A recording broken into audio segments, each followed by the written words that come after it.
The question is, throughout all of these services, can we say that we are not simply commemorating events of the past, but we are actually there and living them? The answer is absolutely. Liturgy, in the Christian sense, is not about marking historical events, although these are historical events. Christ really entered human history, and there has to be a historical grounding for them, first and foremost, which can't be tinkered with, because either God is in history or God is not. He's not sort of in history, he's in or he's not, and he is. So I'm not disparaging the historical dimension when I say that liturgy is not just about that, because in part it is about that. There has to be a historical basis. History is moving towards a final end. However, to reduce liturgical celebration to that alone means to look backwards. And in liturgy, we are looking now and forwards. So those events are brought to us as now events. We're not repeating them. We're not nailing the Lord to the cross again. But neither are we going back. You hear people like to say, if I could go back to the first century, I would ... I wonder. I wonder what I would, in cases like that. But it isn't about going back to the first century. It's about those events becoming our events that we enter into now. And since, as I mentioned, all of Holy Week is geared towards the second coming of Christ, it is also a celebration which is pointed towards the future.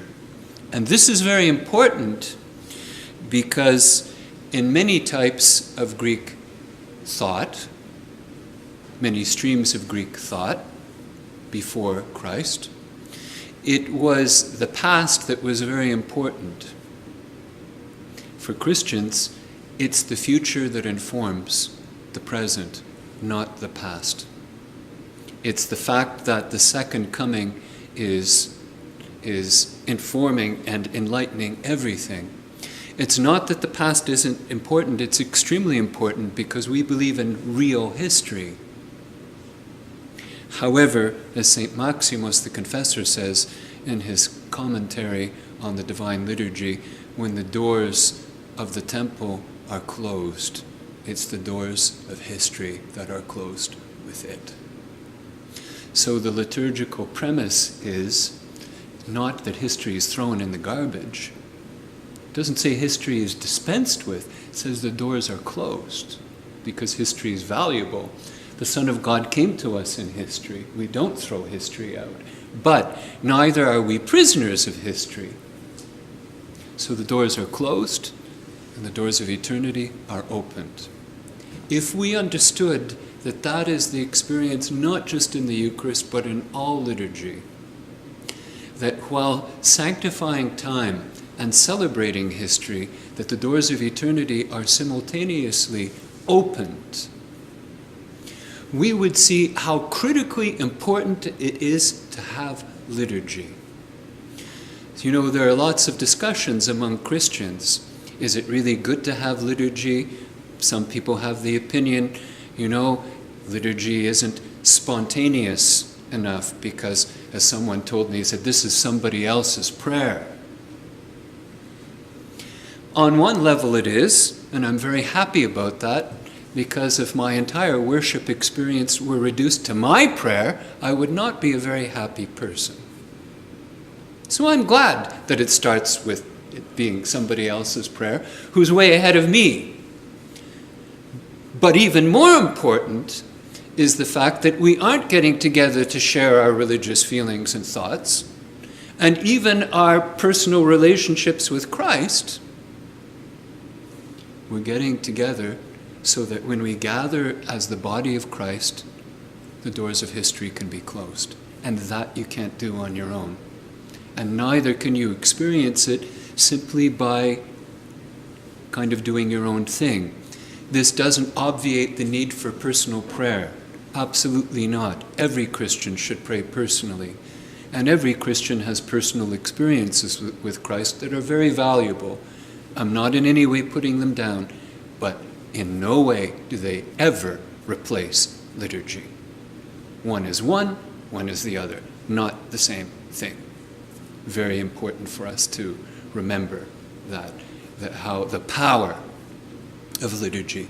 That's why it's important that we understand it theologically, that we prepare, and that we do what the liturgy says.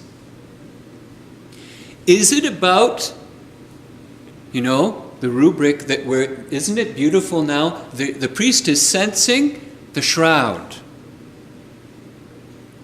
Is the priest sensing the shroud? Or are we going into the tomb and dying with Christ? We're dying with Christ, and because we can sense the shroud. We don't turn them around.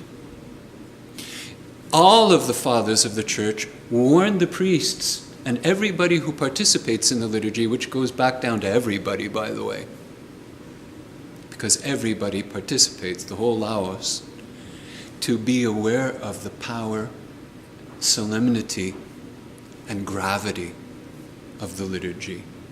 It isn't just a commemoration of forms from the past. It has a God-given power to it that we can't mess with. But it is also salvific and brings us very great joy. That's why you and I feel something when we come into a church. And sometimes we feel something absolutely huge. Sometimes in Holy Week we feel something so huge we can't describe it.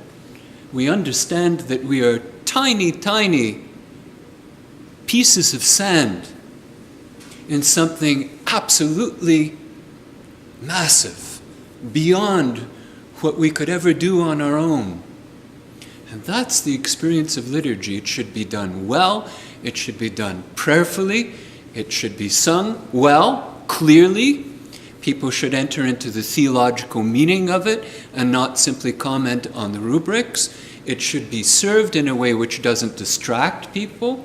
So even the way the priest, the deacon sings, serves, moves, should all be done so that the inner power of the liturgy is experienced and it isn't a distraction from it. This is not the theater of the pagan cults in the first century. That is exactly the stuff which Christians renounced and spat on when they became Christians. Because that's the devil's stuff. You spat on that and confessed Christ. This is liturgy, not liturgical drama. So that's why you see that in the presentation that I made, I'm absolutely insistent on this point.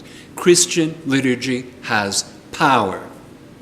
Not because we're powerful or we have some kind of special powers or something like that. It's ridiculous to think of those kinds of things. But because it's the body of Christ, and because liturgy is what it is and does what it's supposed to do when you participate and you understand it and you prepare yourself for it.